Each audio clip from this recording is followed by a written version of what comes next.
وأعذنا من شرور أنفسنا ومن سيئات أعمالنا. Jemaah yang dimuliakan Allah Subhanahu wa taala. Allah Subhanahu wa taala berfirman di dalam Al-Qur'an dalam surah yang pendek. Bismillahirrahmanirrahim. Wal 'asr. Demi masa. Innal insana lafi khusr. Sungguh manusia benar-benar berada dalam kerugian. Ulama tafsir menjelaskan rugi di dunia dan di akhirat. Illa kecuali alladzina amanu wa 'amilus shalihat wa tawassaw bil haqq wa tawassaw bis sabr. Yang tidak rugi dunia akhirat hanya 4 saja. Yang pertama, alladzina amanu, orang yang beriman. Yang kedua, wa 'amilus shalihat, orang yang beramal saleh. Yang ketiga, wa tawassaw bil haqq, orang yang berdakwah, saling menasihati akan perkara yang hak.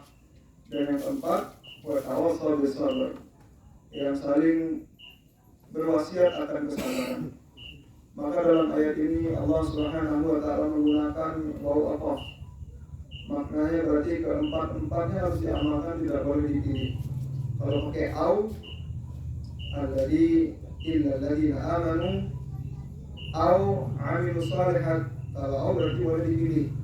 Iman saja, amal soleh saja, dakwah saja, sabar saja.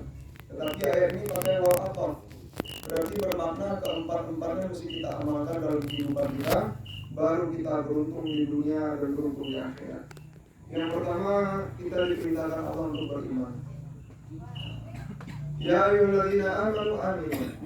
Kita semua sudah beriman, akan tetapi Allah Subhanahu wa taala perintahkan orang yang beriman untuk beriman lagi. Ya ayyuhalladzina amanu aminu. Wahai orang-orang yang beriman, berimanlah kalian.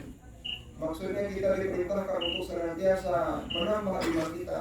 Bagaimana iman kita ini semakin meningkat kepada Allah Subhanahu wa taala. Dan dalam mafhum hadis Nabi sallallahu alaihi wasallam telah memberikan jurus bagaimana cara meningkatkan iman. Jaddidu imanakum, ya Nabi. Perbaharulah iman kalian, permantaplah iman kalian.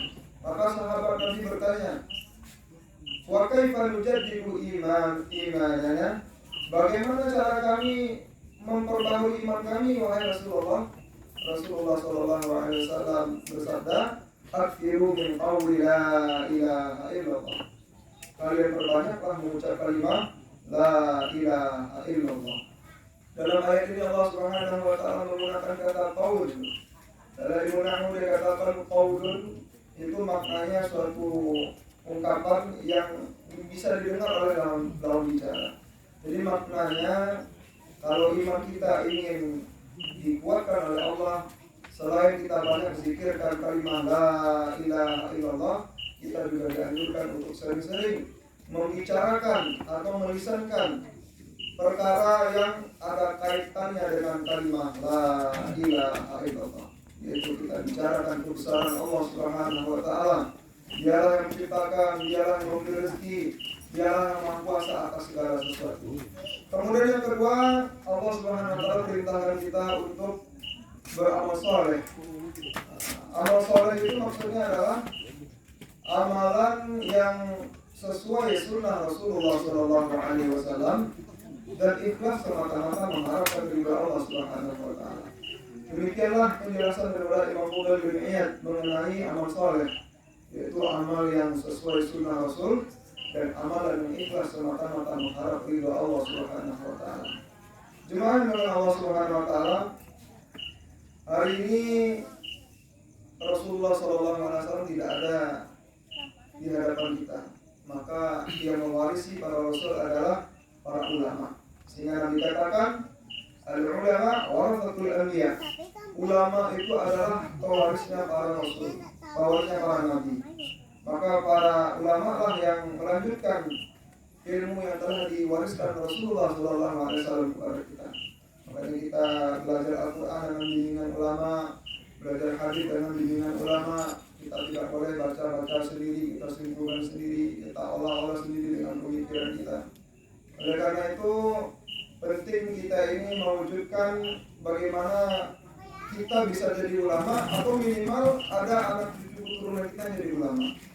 Karena dalam mafhum hadis tadi uddu 'aliman aw muta'aliman aw mustami'an aw muhibban. Jadilah kalian itu ulama, kata Nabi. Qul uddu 'aliman, jadilah kalian itu ulama, jadi orang alim, orang berilmu. Kalau nggak mampu, aw muta'aliman, minimal jadi penuntut ilmu. Nggak sanggup juga, aw mustami'an, jadi pendengar ilmu. Nggak sanggup juga, aw muhibban, menjadi pencinta ilmu dan pencinta ulama. Wala takun al-khamisata, kata Nabi, akan tetapi jangan kamu jadi yang kelima, kata Nabi. Fatahlika, kalau kamu jadi yang kelima, kamu akan dihancurkan oleh Allah Azza wa Jalla. Apa itu yang kelima dengan mulia?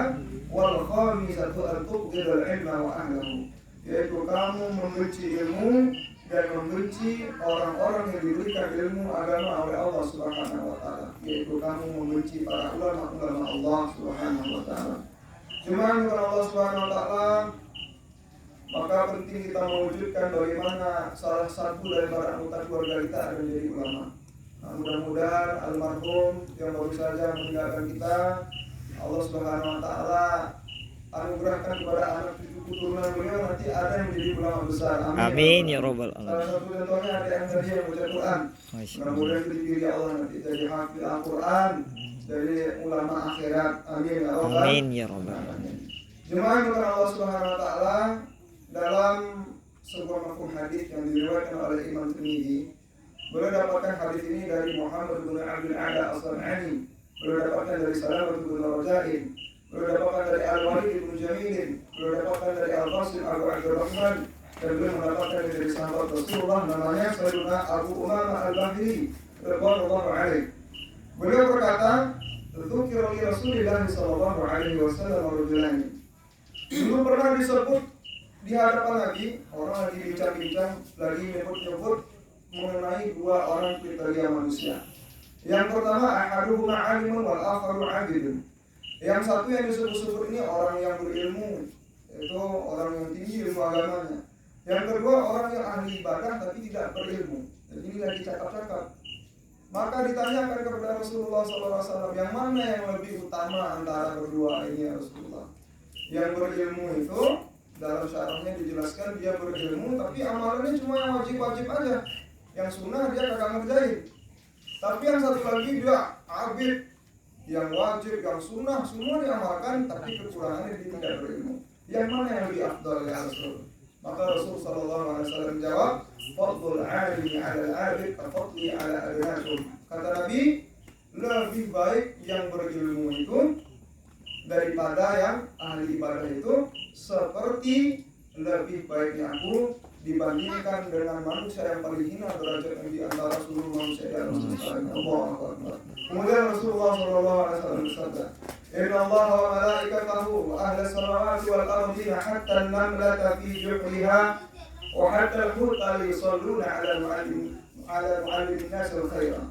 Sesungguhnya Allah, malaikat Allah, makhluk Allah yang ada di langit, makhluk Allah yang ada di bumi, kemudian semut-semut yang ada dalam lubang semut, ikan-ikan yang ada di air di alam semesta ini, semuanya bersolawat untuk orang yang berilmu yang memanfaatkan ilmunya kepada manusia. Betapa besar keutamaan orang yang berilmu di sisi Allah Subhanahu wa taala. Bahkan dikatakan dalam sebuah riwayat, Rasulullah SAW bersabda, "Man zara 'aliman faka'annama zarani."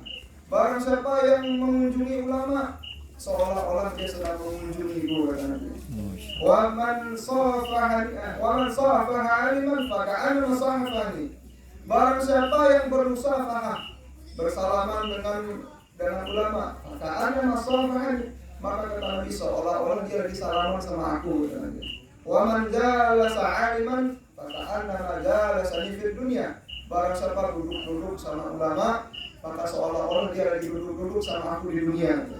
Wa man jalasani fid dunya ajlastuhu ma'i yaumal qiyamah. Dan barang siapa yang pernah duduk-duduk sama aku di dunia, kata Rasulullah, nanti akan duduk-duduk sama aku di akhirat. Allahumma ja'alna minhum. Semoga kita bisa masuk ke dalam golongan seperti itu. Amin. Amin ya rabbal. Maka penting Bapak Ibu, kita sebelum meninggalkan dunia ini selama-lamanya, kita kader anak cucu kita minimal ada satu orang yang kita kader menjadi ulama akhirat yang ikhlas semata-mata mencari ridho Allah Subhanahu wa taala. Sehingga dia nanti bisa mengamalkan yang ketiga, yaitu watawassaw bil haq, yaitu berdakwah, mengajak umat kepada Allah, mengajak manusia, keluarganya, tetangganya, seluruh alam diajak untuk taat kepada Allah Subhanahu wa taala.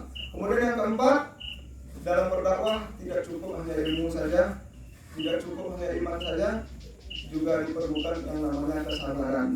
Wa tawassaw bis sabr. Kita mesti sabar dalam menjalankan perintah Allah dan dalam mendakwahkan agama Allah Subhanahu wa taala. Karena ulama katakan, Bapak Ibu yang mulia, sabar itu seperti BBM pada mobil atau motor, Pak. Jadi kalau motornya kehabisan bensin, itu motornya nggak jalan. Kalau mobilnya kehabisan solar atau pertalite, itu mobilnya nggak jalan. Maka demikian juga, kalau kesabaran seorang hamba Allah sudah habis, maka nanti amalannya nggak jalan. Nah, akhirnya kocar-kacir amalannya. Karena orang yang dia tidak menjaga kesabarannya, mudah dihasut oleh syaitan la'natullah alaih. Makanya dalam Al-Quran Allah menjelaskan, innallaha ma'as-sabirin. Sesungguhnya pertolongan Allah itu ada bersama orang-orang yang sabar. Mudah-mudahan ceramah yang singkat ini bermanfaat untuk diri kita semua yang mendengarkan, dan kita niat mengamalkannya dan kita sampaikan kepada saudara kita yang belum sempat mendengarkannya. Saya ulangi sekali lagi, wal asr, demi masa kata Allah, innal insana lafi khusr. Sungguh manusia benar-benar dalam keadaan rugi di dunia dan di akhirat. Illa, kecuali alladzina amanu, orang yang beriman, wa amilus shalihat, yang beramal saleh, menjaga seluruh perintah-perintah Allah, terutama adalah perintah salat. Sebagaimana kita memperingati Isra dan Mi'raj, itu hikmah daripada peringatan itu adalah bagaimana kita jaga perintah salat, karena jemputnya jauh, Pak. Jemputnya sampai ke atas langit ketujuh lagi. Allahu Akbar. Langsung dijemput Nabi ke Sidratul Muntaha, berjumpa dengan Allah Subhanahu wa taala. Di situ Nabi jemput perintah salat. Maka kita jaga amal saleh, terutama perintah salat 5 waktu. Kemudian yang ketiga, kita berdakwah, saling ajak mengajak kepada Allah Subhanahu wa taala.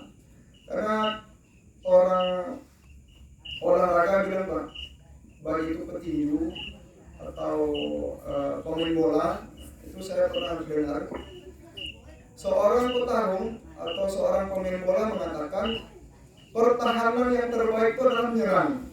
Jadi Bapak, pertahanan yang terbaik adalah menyerang. Kalau Bapak ketemu sama Fabio Permadedo, tanya sama dia, benar gak? Saya cuma dengar aja. Pertahanan yang paling terbaik itu adalah menyerang. Tanya sama Messi, sama Ronaldo, dia bilang gitu. Pertahanan yang terbaik adalah menyerang. Kalau kita bertahan saja nggak nyerang-nyerang, kebobolan kita nanti. Maka pertahanan yang paling terbaik menurut olahragawan adalah menyerang. Ternyata dalam agama pun juga demikian. Pertahanan yang terbaik itu adalah menyerang. Kalau kita sering menyerang, maksudnya kita sering ajak orang taat kepada Allah Subhanahu wa taala. Yang pertama kali dipertahankan Allah itu adalah diri kita. Akhirnya kita kuat beramal. Kita ajak orang sholat, dikuatkan Allah kita dalam sholat. Kita ajak orang baca Quran, dikuatkan Allah kita baca Quran. Kita ajak orang sholat tahajud, dikuatkan Allah kita sholat tahajud. Maka pertahanan yang paling baik itu adalah berdakwah. Kita ajak orang untuk taat kepada Allah. Wa tawassaw bil haq. Dan yang terakhir, orang yang akan beruntung di dunia dan di akhirat adalah orang yang bersabar, berharap ridho Allah Subhanahu wa taala akan kesabarannya, ikhlas semata-mata mengharapkan ridhonya. Demikianlah, subhanallah wa bihamdihi, subhanallah wa bihamdik, asyhadu an la ilaha illa anta, astaghfiruka wa atubu ilaik. Wassalamualaikum warahmatullahi wabarakatuh. Assalamualaikum.